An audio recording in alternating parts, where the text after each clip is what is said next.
Now this is a practical session, and we talked about in our previous session that how we can stop a fire, and one way of stopping the fire is removing oxygen from that area.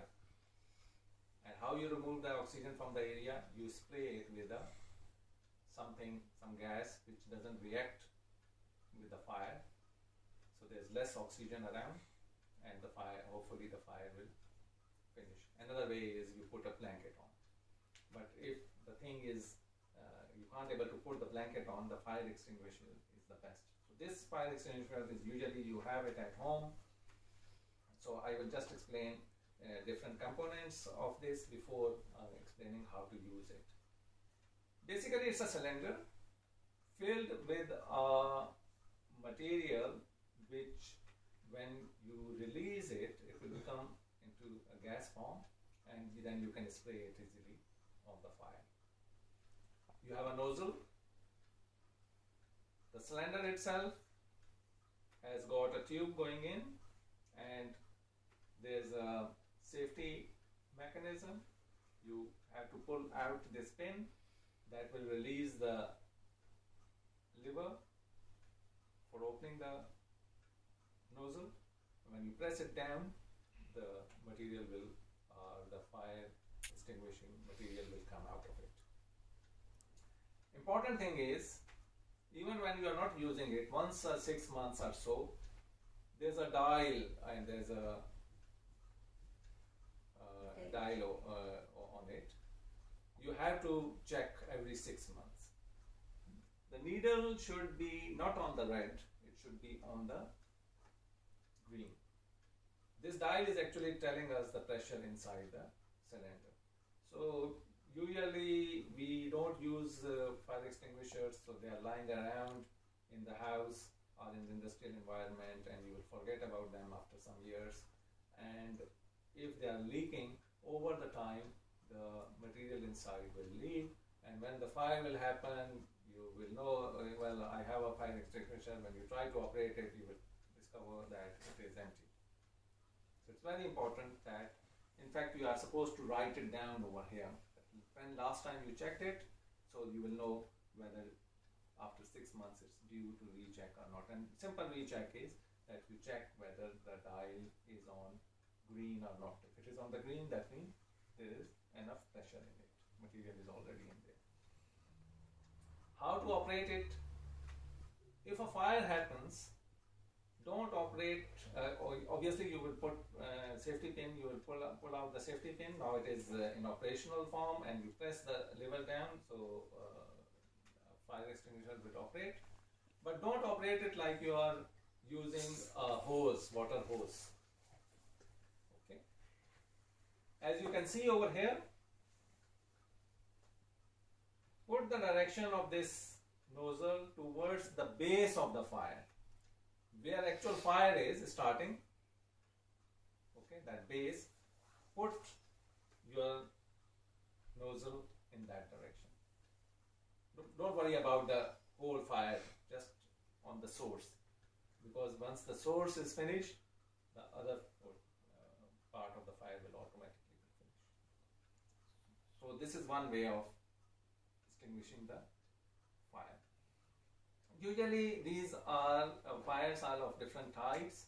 At home, usually you get a fire by gas, or maybe the house is made of wood, so wood will start burning. So most of the time you find that this type of fire extinguisher, which is in red color, is enough for that.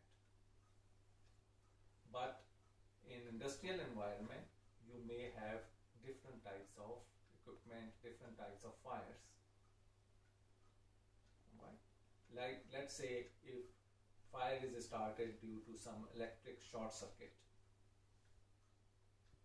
and you don't have a fire extinguisher or a right type of fire extinguisher, so you're not supposed to put water on it.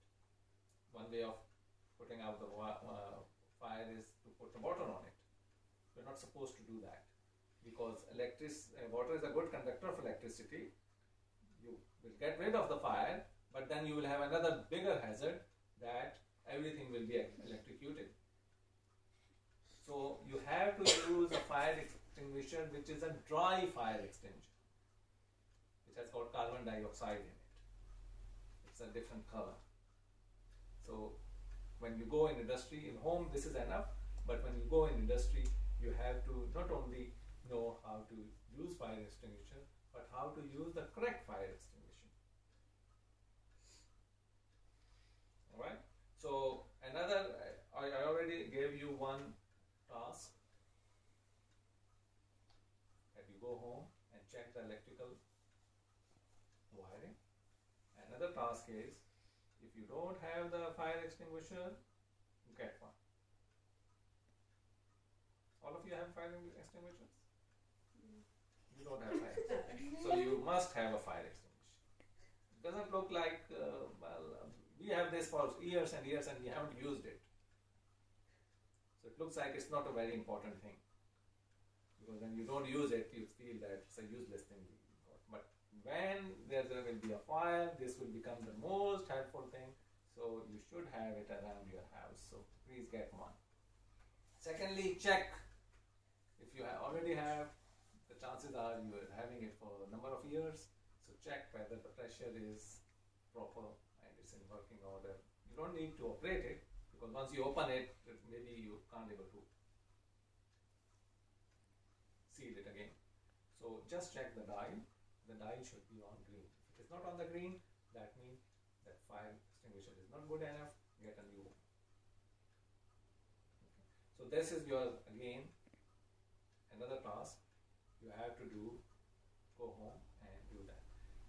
Do another thing is, having fire is one thing, but if you know about fire in advance or a little bit earlier, it will help you a lot, because you will not then allow the fire to spread.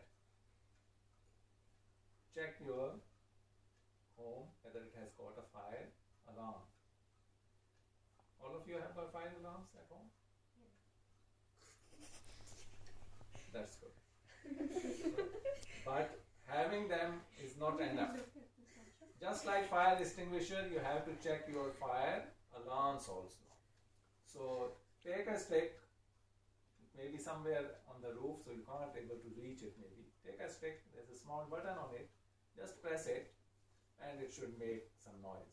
If it's not making the noise, it's not good enough. So remove it, put a new one in. So this is another task you have to do at your home. So in fact, at your home, you are doing the safety check for electric hazards, for fire hazards. This is your task for this week. And this is like your assessment also, how good you can able to do it. Before I finish, any question regarding about this particular session, about the fire extinguisher, or about whatever we talked about the safety at home? Okay. How many of you are first aid trained? Can give the first aid? Only one, and the youngest one is the first aid trained, and the rest of you are not. That's very important. They did teach us a little bit. A little bit is not enough. You have to know The whole thing. the whole thing. Lessons. Okay, so on your first chance, learn how to give first aid. They also teach about the safety stuff also. So it's a good idea to get trained in giving first aid also. Thank you very much. It's very nice of you to attend this session, and hopefully you will get benefit out of it and you will use it in your life. Thank you very much.